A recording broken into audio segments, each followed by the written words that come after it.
Hi, and welcome to the PhD program in Global Health, Metrics and Implementation Science online information session. I'm Dane Boog, Program Manager for the PhD program in Global Health. And this is Arianna Means. She's a PhD student in Implementation Science. And Grégoire Lurton, who's a PhD student in Metrics. Today we are here to discuss a little bit about the field of global health and give you a better idea of how metrics and implementation science is helping lead us to new, discoveries and new trends within the field of global health.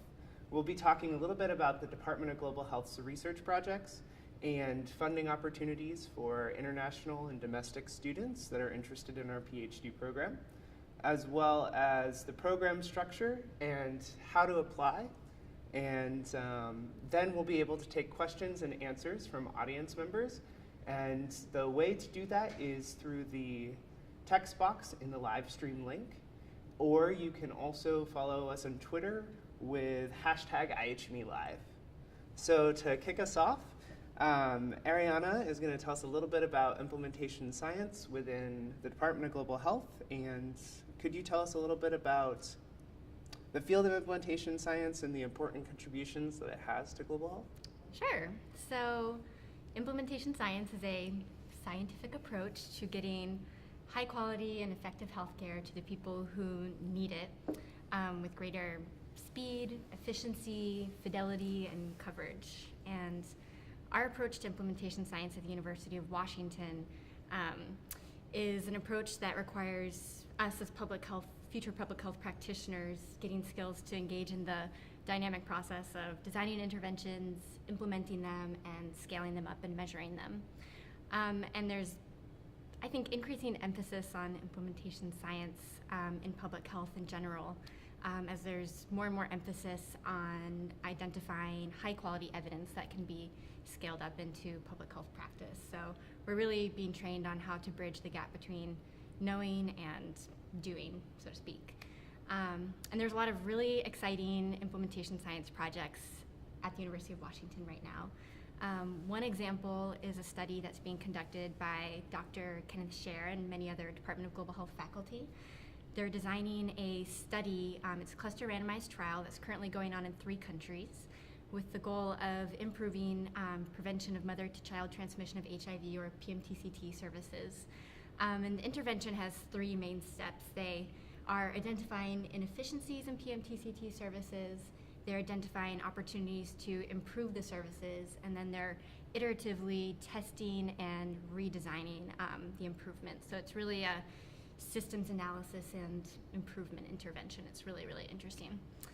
And in my own research, I work on neglected tropical diseases, specifically the ones that are targeted for elimination by 2020. And so I look at how integrating programs can help achieve these elimination goals. So my work ranges from conducting qualitative research with neglected tropical disease stakeholders to designing and implementing mathematical transmission models to assess different interventions and guide policy. Great, thank you. And we're going to chat a little bit more with Arianna and Grégoire about the courses that they've taken throughout their experience here at University of Washington. Grégoire, can you tell us a little bit about the field of metrics and the important contribution that it has towards the global health arena here? Yeah, sure.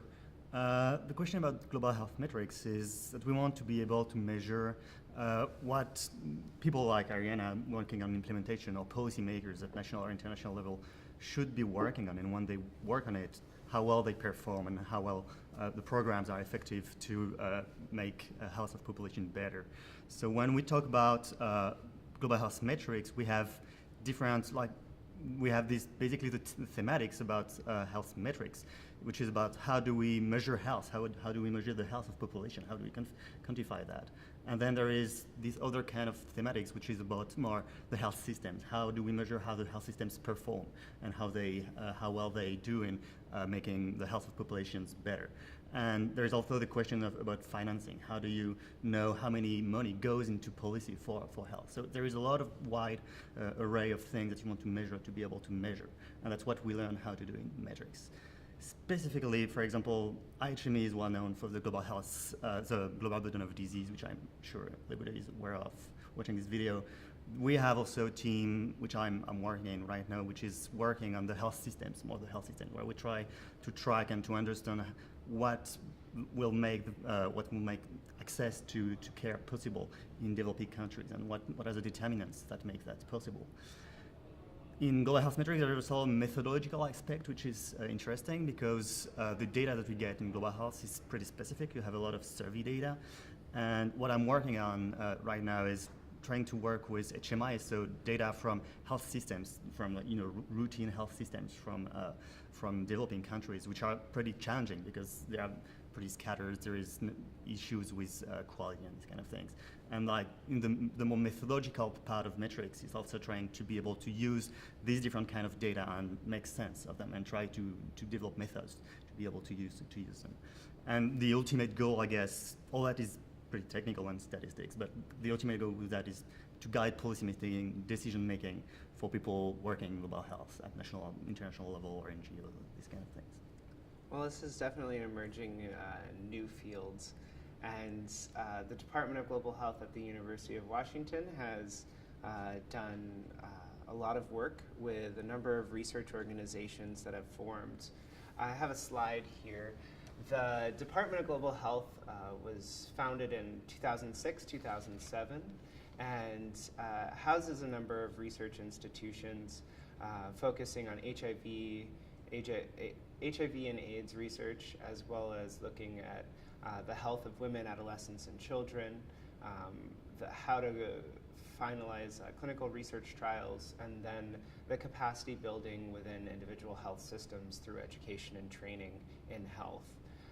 Health Alliance International and the Institute for Health Metrics and Evaluation are the two major funders of the PhD program, and are what some of the projects that Arianna and Grégoire just spoke a little bit about. Overall, we have 446 projects within 211 different countries throughout our department, and we have about 347 faculty worldwide. So overall, I suggest that potential applicants look at the Department of Global Health website and the different research projects that we have within these overall large research centers, since they're the ones that potentially primarily fund a lot of the PhD students' research. The way that that's funded is through teaching assistantships and research assistantships, and those provide coverage of tuition, a stipend for PhD students, and health insurance, as well as an F1 status visa for international students. This overall requires about 13 credits, so a full-time student and working about 20 hours a week. So Grégoire works with the Institute for Health Metrics and Evaluation currently as a research assistantship, and we also the main mission here is to make sure that we have opportunities for you to be funded for at least the first 2 years of the program, and the way that we do this is through our teaching assistantships and research assistantships, and we match you with other faculty and have a wonderful mentorship in the development of the program to help secure funding for the third, fourth, and fifth year that you would potentially be doing research on your dissertation or in the fields. This is one of the greatest things I think about the program as we have started, is the ability to be matched with advisors and opportunities to really expand and learn a lot from a diverse academic community, and also have the opportunities to network for potential funding for those remaining years. So I want to talk a little bit about the structure of our program here. So the curriculum itself is, overall, is trying to fulfill a lot of the core competencies within global health. It has a large focus within quantitative methods and epidemiology, as well as new trends within health systems research, looking at implementation science methods and impact evaluations. This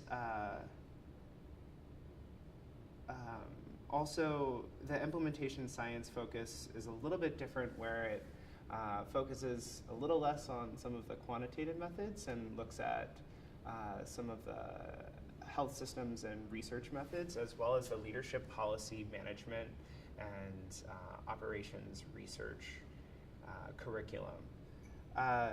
Arianna, can you tell us a little bit about your experience with the coursework here and what you benefited most from?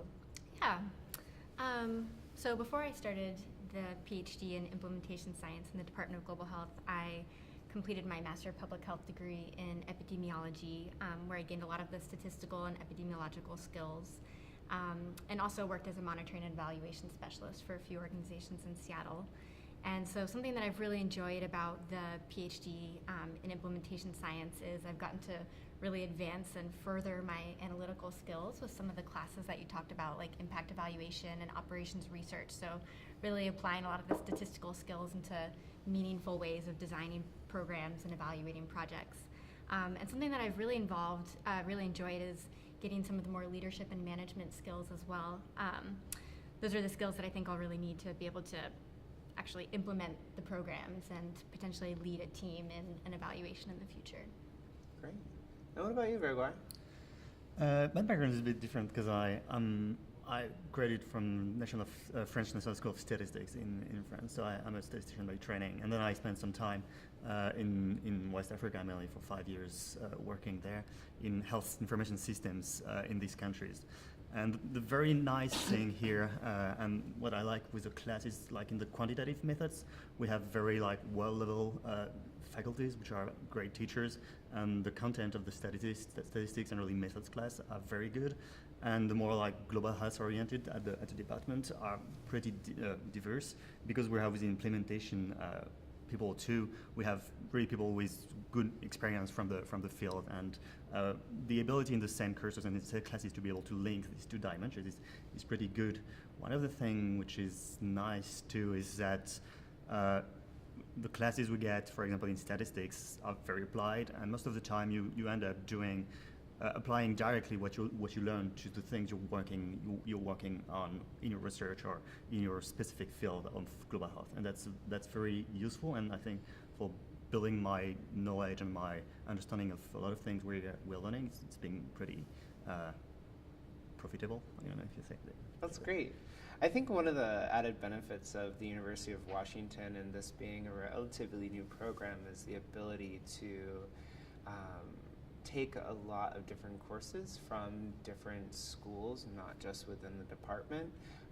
For example, I know a lot of the quantitative based courses are housed within the Center for Social Science and Statistics. That also gives you the opportunity to meet other PhD students within and across the university.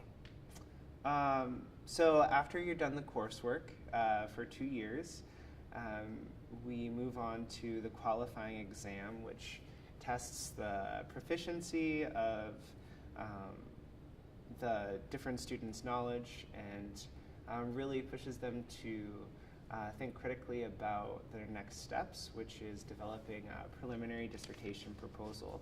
Now that is primarily done independently with the student, as well as helped with by their research supervisor or academic advisor to help them kind of formulate different research aims that they would like to accomplish. So after they've taken that qualifying exam and started the preliminary dissertation proposal, they have the ability to set up an actual doctoral committee, which can be a number of different members across the university and outside of the university to help really contribute to a dissertation that can be critically evaluated by a number of different disciplines. And then they have the students have the opportunity to then take the general exam, which has a written portion and an oral portion. And these overall really test the rigor of these research aims and the ability to really get you to the next step of being a doctoral candidate. Arianna, can you tell us a little bit about our first implementation science student? He's expected to graduate here next summer, and it's Peter Cheruchich. Can you talk a little bit about his research aims? Yeah, so Peter is an amazing PhD candidate in the implementation science program, and he works with the Center for AIDS Research, or CFAR, here at the University of Washington, and he's also in the Kenyan Ministry of Health HIV/AIDS program. And he's designed a really interesting dissertation looking at partner notification services in Kenya. So making sure that the partners of individuals who test positive for HIV are linked to testing services and enrolled in care if they need it. So he's designed a cluster randomized trial for his dissertation looking at the feasibility and the affordability of partner notification services from the perspective of the Ministry of Health. So it's really exciting work. It is. And I think it's also something that can ideally be potentially adopted to different models within different ministries throughout Africa, which is great. So I guess now I'd like to talk a little bit about the application process. Now that you've heard a little bit more about the research and the curriculum, overall the applications process starts September 1st, and you have the opportunity to go to our website here. It starts September 1st, and the application closes December 1st. We start reviewing those applications in December, and ideally are giving our final decisions to be communicated within February. The core qualifications that we ask for applicants to have is at least 2 years of experience in a low resource setting in a research environment, or to a master's degree. Of course, is also the consideration that the person has quantitative aptitude and did really well in their undergraduate studies. Within the actual materials, here's a list here. I think that the ones I'd like to highlight is the Gre scores. We ask that students have at least a 155 in the quantitative section of the Gre. These scores do have to be valid for within the past 5 years, and we do not grant any exceptions based on experience for not having these or excusing these test scores. Also, some people ask whether they should officially submit their transcripts or if unofficial are okay. So self-reported Gre scores and unofficial transcripts are allowed within the application. This is to help save students a little bit of money in the application process. Once you are considered a candidate and are actually going to be reviewed and interview and make it to the next stage, then we ask that those official transcripts be submitted and your official Gre scores be submitted. There's a number of letters of recommendation. It's 3 that we require, and we often ask that there be different types of letters of recommendation, at least speaking to either your quantitative aptitude, your professional experience, or your academic and research experience. Do you guys feel that is about right for your letters of recommendation as well? Yeah, okay. Definitely. And then I think one of the most important parts in the application process is really identifying your area of interest. And once you've actually defined whether you want to pursue metrics or you want to pursue implementation science, it's important to identify within those where your overall interest is. I think that can be contained in the personal statement after really looking at our website. And there's a great map within the Department of Global Health's website that shows you all of the different countries and research projects, and it's just recently been updated this summer to really capture all of the different research organizations. And then from there, once you've found the overall kinds of projects that we're doing and which ones are really sparking your interest, you're able to reach out to faculty and current students. And the way that we ask that you do that is to email GHPhD, Global Health PhD, at uw.edu. And I'll have that up on the screen after this. But asking the potential of really connecting with some of our faculty. Once you've identified the area of interest and the faculty that you'd really like to talk to, please email us and we'll try our best to connect you to them, myself, to give you more of a background, or potentially other students. And then just to reiterate, the application deadline is December 1st, and we strongly encourage everyone who's interested to apply. And we'll try our best to answer questions along the way. Speaking of questions, I do want to just check if there's any questions currently from some of our participants.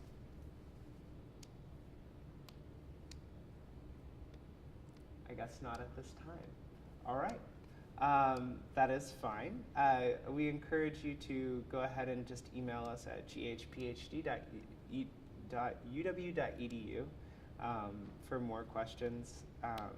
Is there any questions that you guys can think of that you had going through the process that would be really helpful to have answered?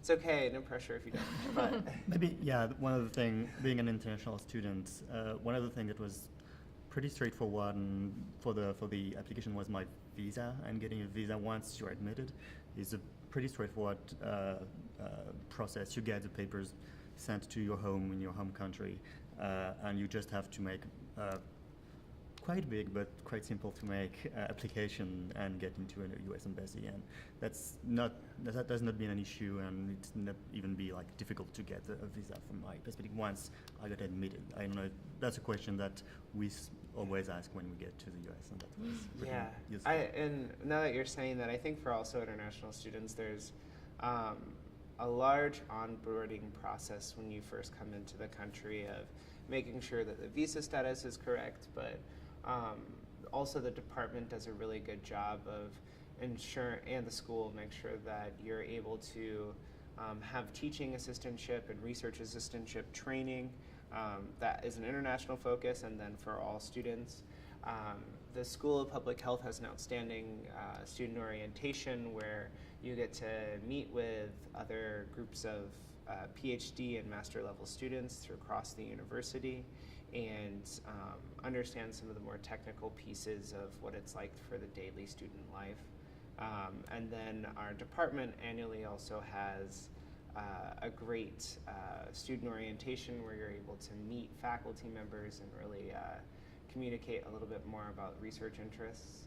And as a small group, we now have 15 students within our PhD program and have really started to integrate some form of student life and dialogue across all different students and cohorts to integrate new ideas. I guess one question, sure. Okay. So, would it be an advantage to submit scores for the math subject area GRE test as well? And two follow-up questions. So, for the GRE, we require, so the question was, should they have a specific GRE-focused exam? The GRE should just be the general exam for the GRE, and not that you should only focus on the quantitative section of the GRE. The quantitative section is what our admissions committee holds highly. But the writing portion is definitely also strongly encouraged. Considering an area of interest within the metrics of implementation, should we have a particular dissertation question in mind when applying? So the question is that within a dissertation, within an individual area of interest, should the person have a dissertation question when they come in?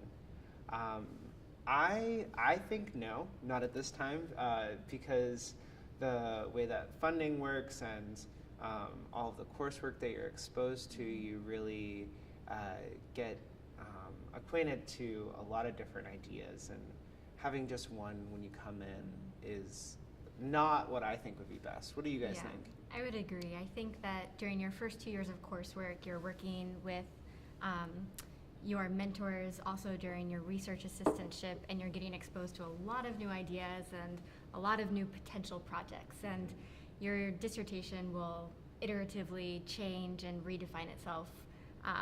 Throughout those 2 years, the idea you come in with will be quite different. But I would say if you're interested in HIV, that's something good to know if you're interested in a specific region, but I wouldn't limit yourself to a specific dissertation topic because it's sure to change the more you learn. Mm-hmm. Of course. Other questions? How much is the monthly stipend approximately? The monthly stipend within the research assistantship or teaching assistantship has gone up, and this past year, but I believe it's roughly $1,900 a month. So it's a livable wage for an individual PhD student, but having a family or children while completing this degree is a very challenging process. And if you guys agree or disagree, just let me know. Sounds good. Are there other questions? For a successful application submitted on December 14th, what would be a rough start date for an international student? For applications that, Successful application. I'm sorry, I can't hear you. For successful applications submitted December 14th, what would be a rough start date for an international student? When would they start? So applications are definitely due December 1st, not December 14th, as the question had said, but so just making sure that that's clear. And then the start date for the actual admission into the program is usually about mid to end September of the following year.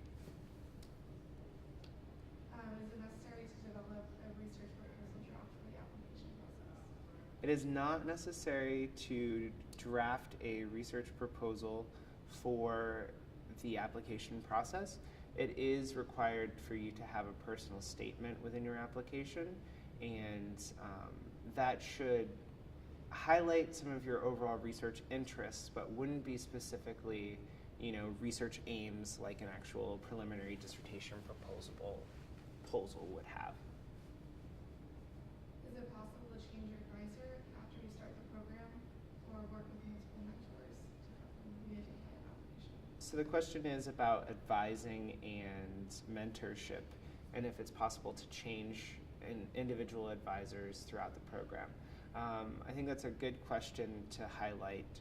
So the way that we've set up our advising structure and mentorship is for you to work with individual research supervisors, which can change throughout your first 2 years, I think, due to funding and mutual interests of the project. But we also are requiring for academic advising to have our students change different academic advisors within their first and their second year for 2 reasons. The first is to expose you to more faculty and different forms of department communication. And the second is to really expose you to different research ideas and different ways of thinking and other potential funding opportunities. Is there a required or optional writing sample? If so, or would you suggest published work or work in preparation over unpublished work? So there is currently no requirement for a writing sample in the application other than your personal statement. You're welcome to highlight the opportunity of having a publication within your list of your CV. I think that's the best way of putting it there, and we can reference that. How is funding usually secured for the dissertation period? Funding is secured for the dissertation phase in a lot of different ways. Most of it is through communication and networking and outreach to a number of different researchers and the research institutions across the university. If you guys have any other thoughts, please chime in. I don't need to be the only one. Yeah, so for a lot of the students, during their research assistantships, they can also connect their dissertation work to that. I do my research assistantship with the Neglected Infectious Disease team at the Bill and Melinda Gates Foundation, and I'm able to roll my dissertation work into my research assistantship work. Some other students might apply for grants or fellowships that they identify once they're here, or they might start a new grant with a faculty member who's starting a new grant project. So there's lots of different ways of doing it, and I think that over the first 2 years here, when students are involved in coursework and their research assistantship, how they fund their dissertation will become much more clear. And it might sound daunting right now, but it kind of naturally progresses. So. It does, and that's also part of our guarantee is that if you're admitted to this program, we're not going to not have you finish due to inability to complete your dissertation.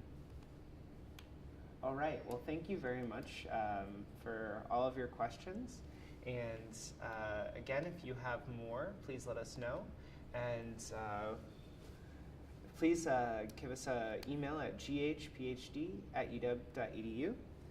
And thank you both, Grégoire and Arianna, for joining us today. Welcome.